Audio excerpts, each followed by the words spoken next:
नाज़रीन, जब भी आपको मुज़ाकरात के हवाले से खबरें दी जाएं और ख़ास तौर पे पाकिस्तान का जो इलेक्ट्रॉनिक मीडिया है और अखबारात हैं वो आपको ये खबरें दें, एक तो इनकी क्रेडिबिलिटी पहले ही ख़त्म हो गई है क्योंकि मिलिट्री एस्टेब्लिशमेंट की ख्वाहिशात को ये खबर बनाकर चलाते हैं। कोई भी एक कर्नल या कोई भी एक ब्रिगेडियर या मेजर वो टेलीफोन करता है किसी भी सहाफ़ी को और उसको एक कहानी सुना देता है। वो सहाफ़ी बाद में कहता है अस्करी ज़राए के हवाले से या बावसूख ज़राए के हवाले से या ताकतवर हलकों के हवाले से, और सब उस पर बिलीव करके खबर चला देते हैं। तो क्रेडिबिलिटी इनकी इतनी है कि जिन बंदों को अपना नहीं पता वो इनको खबरें बताते हैं और ये खबरें चलाते हैं। देखिए, जब भी कभी मुज़ाकरात की खबर आए ना और ये कहा जाए बार बार कि जनाब मुज़ाकरात शुरू हो रहे हैं, बातचीत करने में दिलचस्पी रखी जा रही है, और साथ ये भी कहा जाए कि हुकूमत को कोई डेडलाइन दी जा रही है, हुकूमत की हालत पतली हो रही है, या हुकूमत के अंदर कोई टीम में तब्दीलियां होने जा रही हैं, या माशी टीम तब्दील हो जाएगी, या कोई वंडर बॉय आ जाएगा, ये चीजें जब भी आप होती हुई देखें तो आप एक बात समझ जाएं कि कोई अवामी एहतजाज होने जा रहा है जिसके नतीजे में हुकूमत और एस्टेब्लिशमेंट परेशान है और वो उससे निपटने के लिए एक माहौल बना रहे हैं। इससे ये हासिल क्या करते हैं, ये डाइवर्जन लगाते हैं।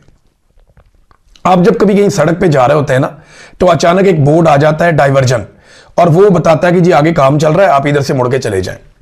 तो वो आपका रास्ता बदल देते हैं। तो वो आपकी तवज्जो हटाने के लिए पब्लिक को एक नया खिलौना दे देते हैं। उन्हें बताते हैं जनाब यहां तो मुज़ाकरात चल रहे हैं तो जल्दी कोई ना कोई मामला हल हो जाएगा।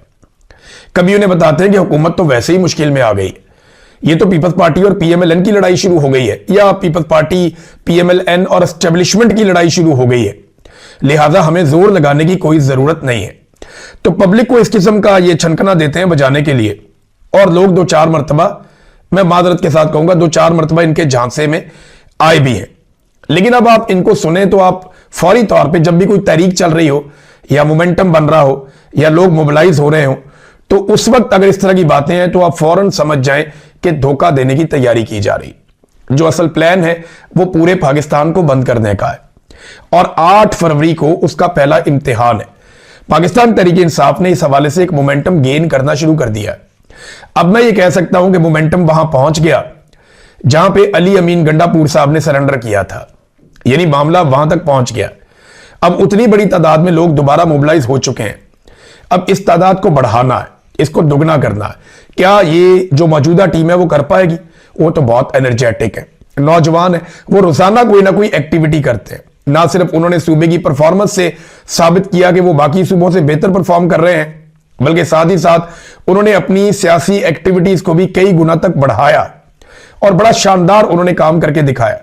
बड़े घाघ और पुराने सियासतदानों का इन्होंने मुकाबला किया नौजवानों की इस टीम ने, और इमरान खान साहब ने इस टीम पर भरोसा भी किया है।